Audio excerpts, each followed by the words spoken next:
मित्रों, काफ़ी अंतराल के बाद आज मैं फिर आपके समक्ष उपस्थित हुआ हूँ।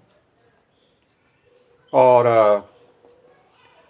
मैं पहले आपको कहा करता था कि आप वीडियो को अधिक से अधिक लाइक करें, सब्सक्राइब करें, शेयर करें, लेकिन अब मैं ऐसी बात आपसे नहीं करूँगा। आप लाइक करें या ना लाइक करें, सब्सक्राइब करें या ना करें, तुलसीदास जी ने कहा है कि स्वांता सुखाय तुलसी रघुनाथ गाथा। और इसी श्रीमद् भगवत गीता के 18वें अध्याय में मैंने कई बार कहा है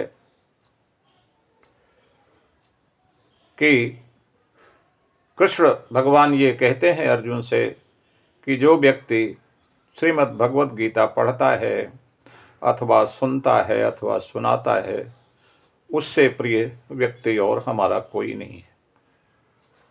उनकी इस बात को समझकर और ये सोचकर कि कर्म करना हमारा कर्तव्य है, फल की इच्छा नहीं करनी चाहिए। फल तो देने वाला ईश्वर होता है, इसलिए मैं अपना कर्म समझकर आपको ये श्रीमद् भगवत गीता सुनाऊंगा। और इसमें मेरा भी स्वार्थ तो है ही है, क्योंकि श्रीमद् भगवत गीता से ईश्वर तक पहुंचने का और कोई अच्छा मार्ग नहीं है। अब मैं चलता हूं आज के प्रसंग पर। आज का प्रसंग बहुत ही अच्छा है। हम सनातनियों के लिए श्री कृष्ण भगवान ये बतला रहे हैं कि अपने धर्म का महत्व क्या होता है। तो देखिए इस सुंदर प्रसंग में अपने धर्म के विषय में क्या कहा गया है। श्रेयान् स्वधर्मो विगुण परधर्मात् स्वानुष्ठात् स्वधर्मे निधनं श्रेयः परधर्मो भयावह। श्री कृष्ण भगवान कहते हैं कि श्रेयान् स्वधर्म विगुण परधर्मात् स्व अनुष्ठितात् स्वधर्मे निधनं श्रेयः परधर्म भयावह। अर्थात अपना धर्म जो अच्छी तरह से हम आचरण कर रहे हैं, वह हमारा धर्म दूसरे धर्म की अपेक्षा यदि गुण रहित भी हो तो भी हमारे लिए हमारा धर्म सभी धर्मों से उत्तम है। और अपने धर्म में मृत्यु होना, निधन होना भी कल्याणकारी है, जबकि दूसरे का धर्म भयावह होता है, उसका फल अच्छा नहीं होता। यहाँ श्री कृष्ण भगवान सनातन धर्म के प्रति पूरी जिम्मेदारी दिखाते हुए ये कहते हैं कि ऐ सनातन धर्मियों, दूसरे की धर्म की तरफ मत देखो। अपना धर्म अगर छोटा भी हो तो भी समस्त धर्मों से उत्तम है, बशर्ते कि हम उसका आचरण अच्छी तरह से कर रहे हैं। और अपने धर्म में जीना ही नहीं, मरना भी श्रेयस्कर है, कल्याणकारी है, जबकि दूसरे का धर्म बहुत ही भयावह होता है। ये प्रेरणा श्री कृष्ण भगवान अपने धर्म के विषय में दे रहे हैं, जो हमारे आपके लिए बहुत ही महत्वपूर्ण है। यह बात सुनकर अध्याय 3 में अब तक जितना भी श्री कृष्ण भगवान अर्जुन को समझा चुके हैं, उस पर अर्जुन श्री कृष्ण से पूछते हैं कि हे मधुसूदन, यह बताइए कि अथ के न प्रयुक्तोऽयं पापं चरति पुरुषः अनिच्छन्नपि वाळेय बलादेव नियोजितः। अर्जुन श्री कृष्ण भगवान से पूछते हैं कि हे भगवान, यह बताइए कि यह इंसान, यह आदमी ना चाहता हुआ भी आखिर किसकी प्रेरणा से, किसके कहने पर, जबरदस्ती करने पर यह ना चाहता हुआ भी पाप करता चला जाता है। अगर आप किसी से ये पूछिए कि क्या आप पाप करना चाहते हैं, तो हर व्यक्ति यही कहेगा कि नहीं भाई, हम पाप क्यों करें, हम पाप करना नहीं चाहते। और हर व्यक्ति पाप से घबराता है। पाप करना कोई नहीं चाहता, उसके बावजूद भी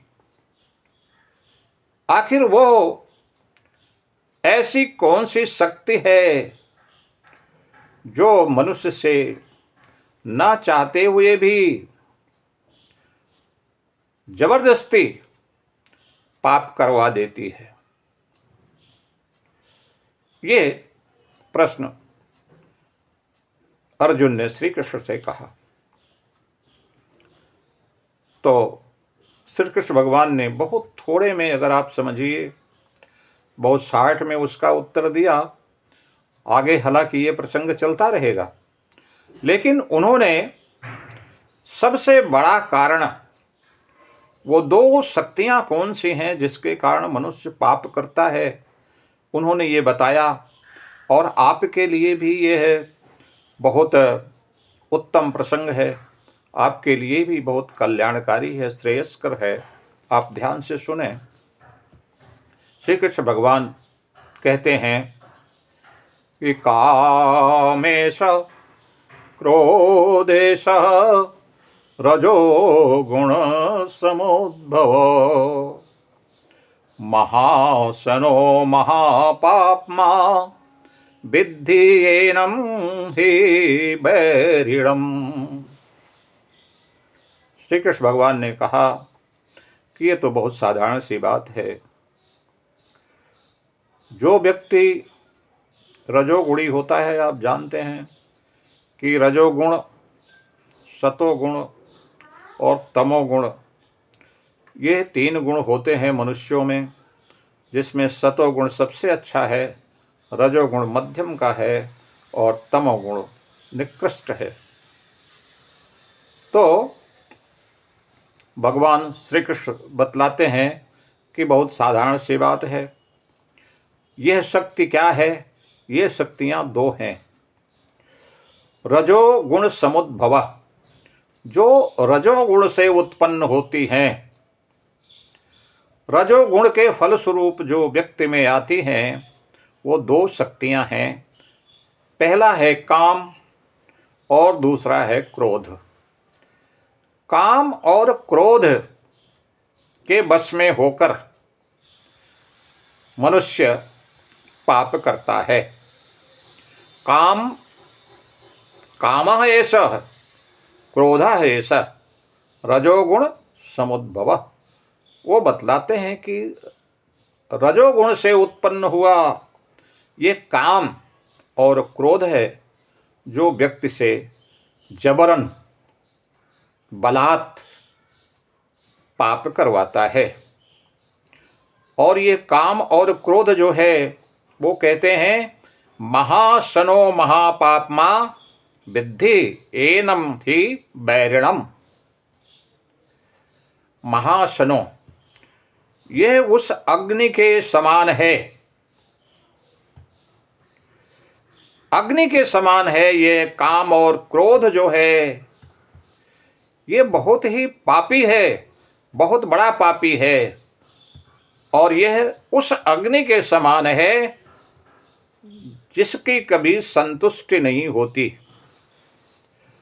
आग में कुछ भी डालते जाइए जलता जाएगा, जितना डालते जाइए उतना जलता जाएगा। कभी आग को संतुष्टि नहीं होती, कभी उसे थकावट नहीं होती कि नहीं अब मेरे लिए बहुत हो गया, अब मैं नहीं जलाऊंगा। आग को जितना मिलता जाए उतना जलाती जाएगी। यही बात काम और क्रोध के लिए भी लागू होती है। रजोगुणी आदमी में जब काम यानी कामनाएं, इच्छाएं जब बढ़ना शुरू होती हैं तो आप जानते हैं कि इच्छा कभी ख़त्म नहीं होती। एक चीज़ मिल जाती है, दूसरे की इच्छा होती है, दूसरी मिल जाती है, उससे बड़ी चीज़ की इच्छा होती है, और बड़ी मिल जाती है, उससे बड़ी और चीज़ की इच्छा होती है। यहाँ तक कि रावण तो ये चाहता था कि स्वर्ग तक सीढ़ी बना दी जाए, उसकी भी इच्छा पूरी नहीं हुई, क्योंकि कामनाएं, इच्छाएं कभी पूरी नहीं होती। आप अपनी जिंदगी में देखते रहते हैं कि आदमी अकेला हो, परिवार भी ना हो, और फिर भी वो पैसे के पीछे भागता रहता है। जितना भी पैसा होता है फिर भी उसकी इच्छा जाती नहीं है और उसी के पीछे वो भागता रहता है। ये समझ में नहीं आता कि वो पैसा पीठ पर लाद कर कहाँ ले जाएगा। मोह माया में आदमी इतना संलिप्त रहता है कि उससे वो दूरी बनाना चाहता ही नहीं, उसकी इच्छाएं कभी पूर्ति ही नहीं होती। और जब इच्छाएं पूरी नहीं होती तो ये कामना ही क्रोध का जड़ है। जब कामनाएं पूरी नहीं होती, जब इच्छाएं पूरी नहीं होती तो आदमी को क्रोध आता है, इरिटेशन होता है, आदमी इरिटेट हो जाता है, निराश हो जाता है कि मेरा ये काम नहीं हो रहा है, मेरा ये काम नहीं हो रहा है। और वो उसी में उलझता चला जाता है और उसके छुटकारा जिंदगी भर नहीं मिलता, उसकी इच्छाएं बढ़ती चली जाती। तो इसीलिए उन्होंने कहा कि यह महापापमा, महापापी अग्नि की तरह कभी संतुष्ट न होने वाली ये काम भावना, कामनाएं, इच्छाएं जो हैं और क्रोध, यही हैं जो हमें पाप करने को विवश करती है। हमारे अंदर बहुत सारी इच्छाएं आ जाती हैं, तो इसलिए हम इस मोह माया में पड़कर और कामनाओं के बस में पड़कर हम जितना उसके अंदर जाते हैं उतना और उलझते जाते हैं। तो ये अग्नि की तरह कभी संतुष्ट न होने वाली, कहते हैं दो ही बैरी विद्धि एनम ही बैरिणम, कहते हैं कि इन्हीं दोनों को बैरी समझो, काम और क्रोध। इसके बाद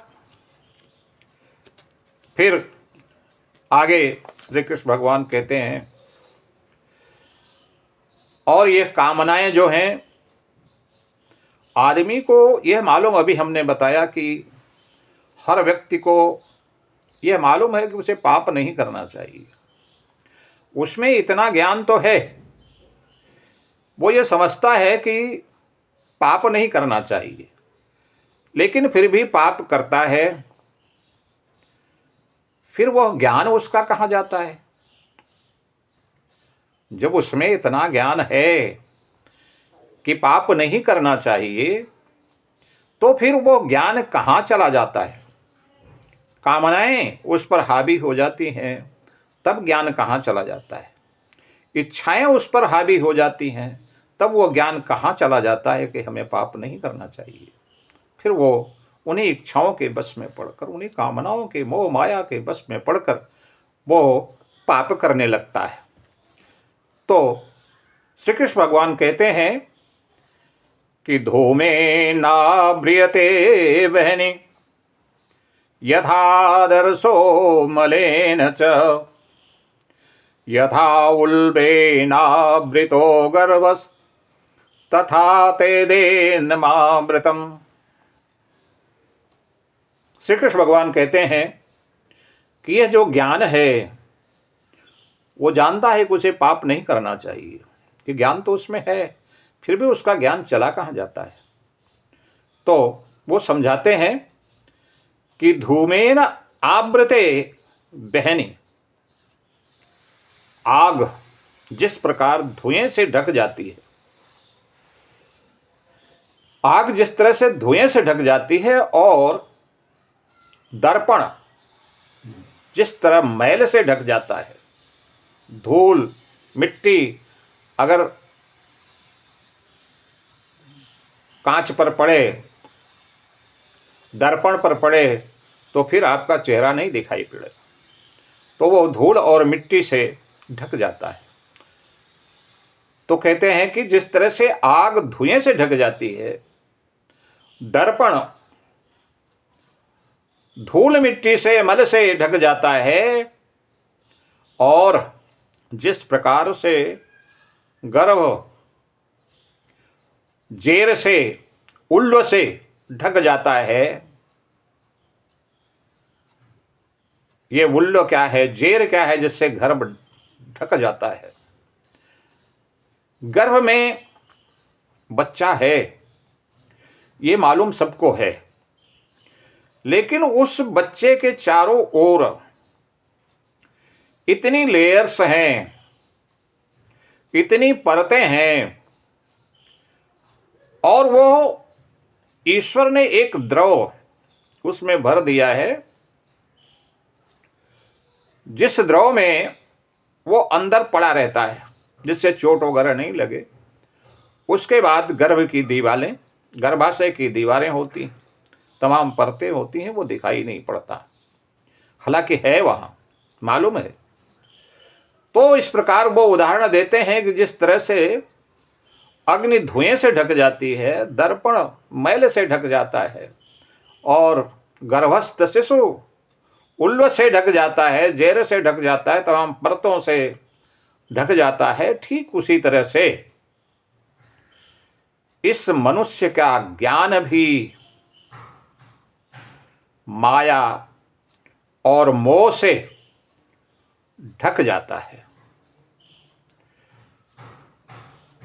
माया मोह इतना ताकतवर होती है, कामनाएं इतनी ताकतवर होती हैं कि ज्ञान उसके सामने कमजोर पड़ जाता है। कोई व्यक्ति कोई पाप करने चाहता है, कोई पाप करने चलता है, तो उसकी आत्मा ये कहती है कि नहीं, ये काम मत करो, ये पाप है, लेकिन फिर भी उसकी मोह माया, उसकी कामनाएं इतनी जबरदस्त हैं कि वो आत्मा भी उसके सामने हथियार डाल देती है और वो व्यक्ति पाप कर बैठता है। तो इस तरह से ज्ञान जो है वो माया मोह और इन कामनाओं से, क्रोध से ढक जाता है। जब व्यक्ति में क्रोध लगता है तो जैसे जैसे वो अनिष्ट करता जाता है, उतना क्रोध अधिक बढ़ता जाता है और उसका ज्ञान समाप्त हो जाता है। उस क्रोध से ज्ञान उसका ढक जाता है, माया और मोह से उसका ज्ञान ढक जाता है। तो इसलिए मनुष्य का ज्ञान कुछ काम नहीं करता। आगे वो कहते हैं कि आवृतम ज्ञानम एतेन ज्ञानिनो नित्यवैरिणा कामरूपेण कौन्तेय दुष्पूरेणानलेन इव। तो वो कहते हैं कि आवृतम ज्ञान में तेना ज्ञानिनो नित्यवैरिणा काम रूपेण कौन्तेय दुष्पूरेणान अनलेन च।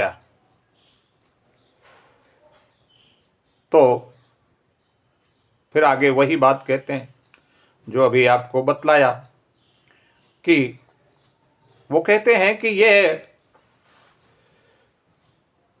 मोह माया और कामना रूपी अग्नि जो कभी संतुष्ट नहीं होती, उस अग्नि की तरह ये काम रूपी जो बैरी है वो ज्ञान को ढक देता है और इस तरह से एक ज्ञानी व्यक्ति भी अज्ञानी की तरह से आचरण करने लगता है। काम रूपेण, तो ज्ञानियों का ज्ञान जो है वो कामनाओं के कारण ढक जाता है और वो पाप कर बैठता है। आप इस जिंदगी में देख रहे हैं, चाहे वो पैसा कमाने की कामना हो, चाहे किसी भी प्रकार की कामना हो, बहुत सारे साधु संत जेलों में पड़े हुए हैं। उनकी इच्छाएं, उनकी कामनाएं उनको इस तरह से विवश कर दिया कि वो पाप कर बैठे, और जो संत थे वो आज कलंकित होकर जेलों में पड़े हुए हैं। और मनुष्य कितना भी पैसा कमाता जाता है, कितना पैसा इकट्ठा करता जाता है। जो व्यक्ति मध्यम श्रेणी का है वो तो अपनी आवश्यकता अनुसार आवश्यकताओं की पूर्ति के लिए ही मेहनत करता है, परिश्रम करता है, फिर भी उसकी आवश्यकताएं पूर्ति नहीं होती। उसे तो रोटी, कपड़ा और मकान की पड़ी होती। लेकिन जो बहुत सारे लोग हैं जो अथाह रुपया पैसा होने के बाद भी जब रेड पड़ती है तो देखिए तो गद्दे में रुपया, तकिए में रुपया, टाइल्स के नीचे रुपया, सोना चांदी टनों कई टन। अभी अभी एक सिपाही पकड़ा गया जिसके यहाँ 52 किलो सोना मिला और चांदी टनों मिली, पैसे का अंबार लगा हुआ मिला। अब वो साधारण सिपाही कांस्टेबल था और उसके पास इतना सारा रुपया कैसे आया? पाप से ही आया ना। तो कभी भी रुपया ऐसे नहीं आता बिना पाप किए। जो घर जितना ऊंचा होता है उतना ही बड़ा कहीं न कहीं गड्ढा कर चुका होता है। आप कोई भी घर देख लीजिए, कोई भी मकान देख लीजिए और आप अंदाज लगा देंगे कि ये मकान जो इतना ऊंचा है इतना ही गड्ढा कहीं न कहीं किया हुआ है। उसी तरह से जो व्यक्ति जितना बड़ा है वो व्यक्ति पाप का गड्ढा कहीं न कहीं उतना ही कर चुका है, इसलिए वो इतना बड़ा बन पाया है। तो पाप का कारण केवल 2 ही हैं, कामनाएं और क्रोध। इच्छा और क्रोध, यही मनुष्य को पाप करवाती हैं। इससे अगर आप बच जाइए, अपनी इच्छाओं को समेटिए। इच्छा उतनी ही होनी चाहिए जितना जरूरत है, अपनी जरूरतों को पूरा करने भर का ही पैसा होना चाहिए। साईं इतना दीजिए जामे कुटुंब समाए, मैं भी भूखा न रहूं साधु न भूखा जाए। तो कहते हैं हे भगवान, मुझे उतना ही धन दो जिससे मेरा परिवार भी चल जाए, मैं भी भूखा न रहूं और कुछ परोपकार भी कर सकूं, संत भी मेरे दरवाजे से भूखे न जा सकें। तो बस इतना ही चाहिए। लेकिन लोग पैसे पर पैसा, जिंदगी भर पैसा, पाप करते हैं, जाने क्या क्या, जिसको क्या कहते हैं, 2 नंबर का धन। 2 नंबर का धन क्या होता है? ये पाप की कमाई होती है, गलत काम होते हैं, उसी से धन आता है, उसी को 2 नंबर कहते हैं। समाज भी हमारा वही देखता है, जिसके पास ज़्यादा पैसा है वो बड़ा है, ये नहीं देखता कि पैसा आता कहाँ से। तो मित्रों, आज का वीडियो यहीं तक। आगे हम फिर मिलते रहेंगे और कोशिश करूँगा कि अनवरत आपके पास वीडियो पहुँचता रहे। धन्यवाद।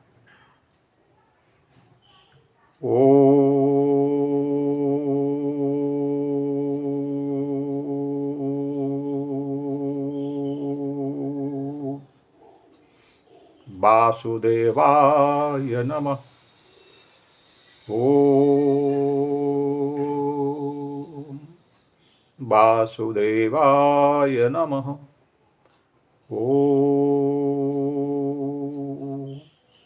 वासुदेवाय नमः।